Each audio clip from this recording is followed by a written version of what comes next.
अत्याधुनिक करण्यासाठी प्रादेशिक पर्यटन विकास योजनेतून प्राधान्याने निधी उपलब्ध करून देण्यात येईल। सातारा जिल्ह्यातील सह्याद्री पर्वत रांगांमध्ये बसलेला वासोटा किल्ला हा छत्रपती शिवाजी महाराजांच्या शौर्याचे आणि रणनीतीचे प्रतीक आहे। पर्यटकांच्या सुरक्षित, सुलभ व पर्यावरणपूरक प्रवेशाकरता मुनावळे ते वासोटा किल्ला रोपवे प्रकल्प करण्याचे नियोजित करण्यात आले आहे। नाशिक येथे रामकाल पथ विकास प्रकल्पांतर्गत करण्यात येणारी कामे प्रगतीपथावर आहेत। राज्यातली तिसरी चित्रनगरी नवरगाव तालुका रामटेक जिल्हा नागपूर येथे विकसित करण्यात येणार आहे। रामटेक येथे रामसृष्टी व कालिदास सृष्टी उभारण्यात येईल। तसेच महाकवी कालिदास यांचे जीवनचरित्र सर्वसामान्य जनतेला व नवीन पिढीला कळावे याकरिता चित्रपट निर्मितीसाठी आवश्यक ते सहकार्य केले जाईल।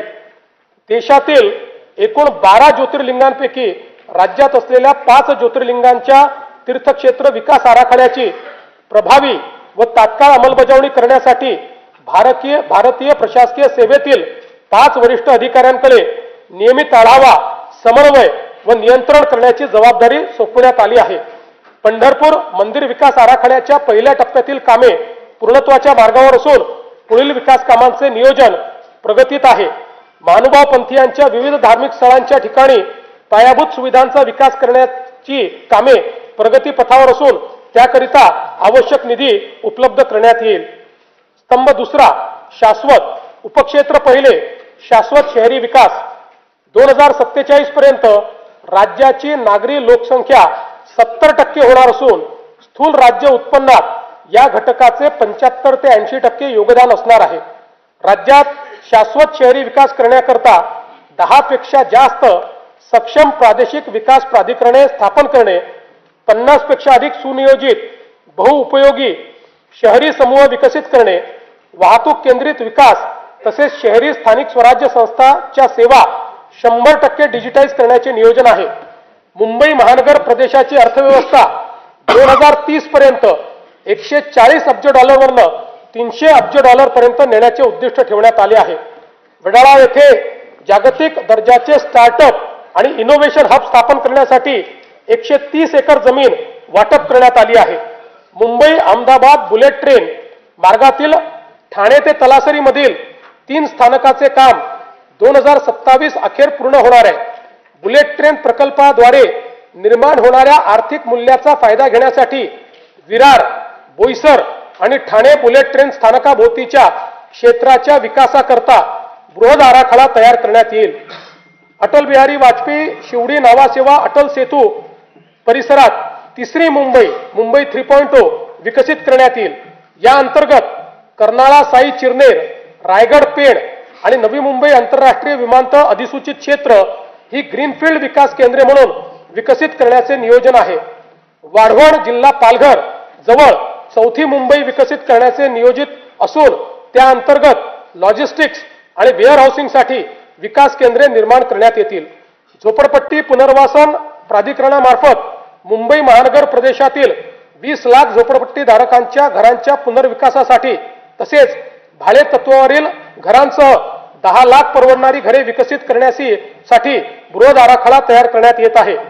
मुंबई महानगर प्रदेशात नवीन बेकायदेशीर बांधकामे होणार नाहीत याची खात्री करण्यासाठी GIS आधारित मॅपिंगचा वापर करून नो न्यू स्लम फ्रेमवर्क विकसित करण्यात येणार आहे।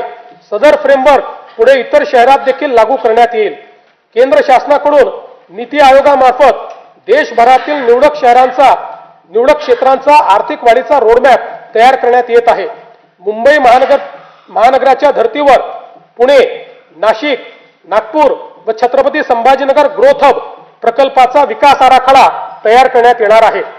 नागपूर शहराच्या आर्थिक वाढीला चालना देण्यासाठी नवीन नागपूर म्हणून व्यापार व वित्तीय केंद्र विकसित करण्यात येणार आहे। नागपूर शहराच्या विकास व विस्ताराला चालना देण्यासाठी नागपूर रिंग रोडला देखील मान्यता देण्यात आली आहे। उपक्षेत्र दुसरे, वाहतूक व मालपुरवठा व्यवस्थापन राज्यात सन 2047 पर्यंत प्रवासी व माल वाहतुकीकरता सलग संपर्क जाळे निर्माण करण्यासाठी 1200 किलोमीटर लांबीचे मेट्रो मार्ग तसेच 6000 किलोमीटर पेक्षा जास्त द्रुतगती मार्ग विकसित करण्याचे नियोजन आहे। मुंबई, पुणे व नागपूर शहरामध्ये एकूण 490 किलोमीटर लांबीच्या मेट्रो मार्गिका उभारण्याचे काम हाती घेण्यात आले असून त्यापैकी 173 किलोमीटर लांबीच्या मार्गिका वाहतुकीसाठी खुल्या करण्यात आल्या आहेत। तसेच आगामी वर्षात 50 किलोमीटर लांबीच्या मार्गिका वाहतुकीसाठी खुल्या करण्याचे नियोजन आहे। सन 2029 पर्यंत आणखी 165 किलोमीटर लांबीच्या मेट्रो मार्गिका या सुरू करण्यात येणार आहेत। वडाळा ते gateway of India Mumbai metro मार्गिका 11 हा 23,487 कोटी रुपये किमतीचा पूर्णतः भूमिगत प्रकल्प हाती घेण्यात आला आहे। या प्रकल्पाचा विस्तार धारावी पुनर्वसन प्रकल्पातून पुढे वांद्रे उपनगरीय स्थानक व वांद्रे टर्मिनस पर्यंत करण्याचे नियोजन आहे। मुंबई विमानतळ आणि नवी मुंबई विमानतळ यांना जोडणारा मुंबई मेट्रो मार्ग 8 हा 22,862 कोटी रुपये किमतीचा प्रकल्प हाती घेण्यात येणार आहे। तळोजा ते खांदेश्वर नवी मुंबई मेट्रो मार्ग 2 या 5,575 कोटी रुपये किमतीच्या प्रकल्पामुळे नवी मुंबई विमानतळापर्यंत वाहतूक व्यवस्थेत लक्षणीय सुधारणा होईल। रस्त्यावरील वाहतूक कोंडी दूर करण्यासाठी मुंबई आणि पुणे शहरात भुयारी मार्गांचे जाळे उभारण्याचा शासनाचा मानस आहे। मुंबई शहरातील ऑरेंज गेट पूर्व मुक्त मार्ग ते मरीन ड्राईव्ह दरम्यान भुयारी मार्ग प्रकल्पाच्या लॉन्चिंग शाफ्टचे बांधकाम पूर्ण झाले आहे। हा प्रकल्प डिसेंबर 2028 पर्यंत पूर्ण करण्याचे नियोजन आहे। मुंबईतील पूर्व आणि पश्चिम परिसराला जोडणाऱ्या गोरेगाव मुलुंड या भुयारी मार्गाच्या पहिल्या टप्प्याचे काम अंतिम स्तरावर आहे। ठाणे ते बोरिवली या 18,838 कोटी रुपये किमतीच्या भुयारी मार्गाचे काम प्रगतीपथावर असून जून 2028 पर्यंत तो पूर्ण करण्याचे नियोजन आहे। खारघर ते तुर्भे या सुमारे 6 किलोमीटर लांबीच्या 2,100 कोटी रुपये किमतीच्या भुयारी मार्गाचे काम सप्टेंबर 2028 पर्यंत पूर्ण करण्याचे नियोजन आहे। एकात्मिक भुयारी मार्ग रस्ता प्रकल्प अंतर्गत वांद्रे वरळी सागरी सेतू ते बुलेट ट्रेन स्थानक, वांद्रे कुर्ला संकुल ते छत्रपती शिवाजी महाराज आंतरराष्ट्रीय विमानतळ जोडण्यात येणार आहे। गायमुख जंक्शन ते फाउंटन हॉटेल जंक्शन दरम्यान सुमारे 6 किलोमीटर लांबीचा भुयारी मार्ग व फाउंटन हॉटेल ते भाईंदर दरम्यान 9 किलोमीटर लांबीचा उन्नत मार्ग प्रस्तावित आहे। पूर्वेकडील अटल सेतू ते पश्चिमेकडील सागरी किनारा मार्ग आणि वांद्रे वरळी सागरी सेतू यांच्या दरम्यान सिग्नल विरहित वाहतुकीकरता शिवडी वरळी या उन्नत मार्गाचे काम प्रगतीपथावर असून सप्टेंबर 2026 पर्यंत हे काम पूर्ण करण्याचे नियोजन आहे। ऐरोली ते कटई नाका या उन्नत मार्गाचे भाग 3 चे काम हाती घेण्यात येत आहे। ठाणे ते नवी मुंबई आंतरराष्ट्रीय विमानतळ असा उन्नत मार्ग बांधण्याच्या प्रकल्पाला मान्यता देण्यात आली आहे।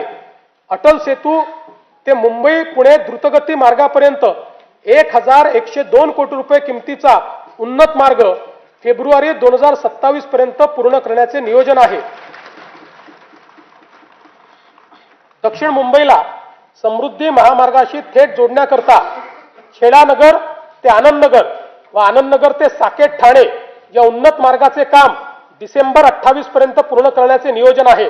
तसेच साकेत ते आमणे या उन्नत मार्गाच्या कामाचा प्रकल्प अहवाल तयार करण्यात येत आहे। स्वातंत्र्यवीर सावरकर वांद्रे वर्सोवा सागरी सेतू या 18,121 कोटी रुपये किमतीच्या प्रकल्पाचे 4ही टप्प्याचे काम प्रगतीत असून हा प्रकल्प मे 2028 पर्यंत अखेरपर्यंत पूर्ण करण्याचे नियोजन आहे। वर्सोवा दहिसर भाईंदर या 22,166 कोटी रुपये किमतीच्या सुमारे 60 किलोमीटर लांबीचा किनारी मार्ग प्रगतीत असून डिसेंबर 28 अखेरपर्यंत पूर्ण करण्याचे नियोजन आहे। मुंबई वाढवण द्रुतगती जोडणी करण्याकरता उत्तम ते विरार या सुमारे 58,754 कोटी रुपये किमतीच्या सागरी सेतूचे काम हाती घेण्यात येत आहे। बाळकुम ते गायमुख या ठाणे किनारी रस्ता प्रकल्पाचे काम प्रगतीपथावर असून प्रकल्प डिसेंबर 2028 पर्यंत पूर्ण करण्याचे नियोजन आहे। अटल सेतूला नवी मुंबई आंतरराष्ट्रीय विमानतळाशी जोडण्याकरता उल्वे किनारी मार्गाचे काम जुलै 2026 पर्यंत पूर्ण करण्याचे नियोजन आहे। पनवेल ते कर्जत या 2,782 कोटी रुपये किमतीच्या प्रकल्पाचे काम अंतिम टप्प्यात असून तो लवकरच वाहतुकीसाठी खुला करण्याचे नियोजन आहे। मुंबई नागरी परिवहन प्रकल्प 3B या 14,907 कोटी रुपये किमतीच्या कामास मान्यता देण्यात आली असून त्यात राज्य शासनाचा 50% आर्थिक सहभाग आहे। या प्रकल्पाअंतर्गत बदलापूर कर्जत, आसनगाव ते कसारा पनवेल ते वसई या दरम्यान सुमारे 69 किलोमीटर लांबीचे नवीन उपनगरीय रेल्वे कॉरिडॉर प्रस्तावित आहेत. पुणे लोणावळा तिसऱ्या व चौथ्या रेल्वे मार्गिकेच्या 5100 कोटी रुपये किमतीच्या प्रकल्पास मान्यता देण्यात आली आहे. या प्रकल्पाचा पिंपरी चिंचवड, आकुर्डी आणि तळेगाव या औद्योगिक पट्ट्यांना थेट लाभ होईल.